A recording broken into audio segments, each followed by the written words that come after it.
youngsters sitting here. Before we have the next valuable speaker, I request Kasarla Shamgaru to please come and dedicate one song.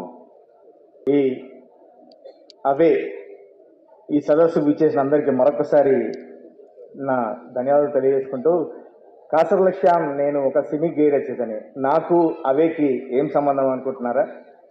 పాట తోడు ఉంటే ఏ బాధ ఉండదని తెలవనోళ్ళు కొందరు.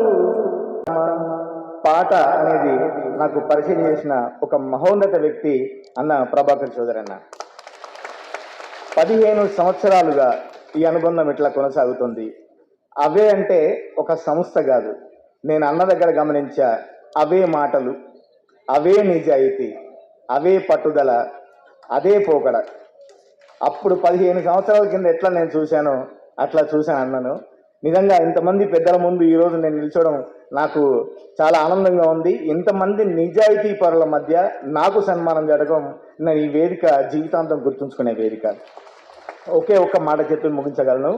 ఈరోజు అవార్డులు తీసుకున్న వారితో పాటు ఒక చిన్న అబ్బాయి వచ్చాడు. వాడి కళ్ళల్లో మెరుపు గమనించాడా? నా నాన్న నిజాయితీకి ఈరోజు జరిగిన సన్మానం ఇది అని. వాడు జీవితాంతం గుర్తుంచుకుంటాడు. ఈ తరం నిజంగా చిన్నారెడ్డి అన్న చెప్పినట్టు, అన్న ఈ తరాన్ని నమ్మొచ్చు, ఈ యువతరాన్ని నమ్మొచ్చు. వీళ్లకు కుల ప్రసక్తి లేదు, ఫ్యాషన్ ప్రసక్తి లేదు, అవినీతి, అన్యాయం, లంచం ప్రసక్తి లేదు. ఖచ్చితంగా రాబోయే సమాజం, రాబోయే యువత చాలా బాగుంటుందని నేను గట్టిగా నమ్ముతూ, నేను రాసిన పాటలలో ఒక పాట నేను ఉదాహరిస్తూ చెబుతూ నేను రాశాను, డీజే టిల్లు కొట్టు కొట్టు డీజే టిల్లు కొట్టు అని.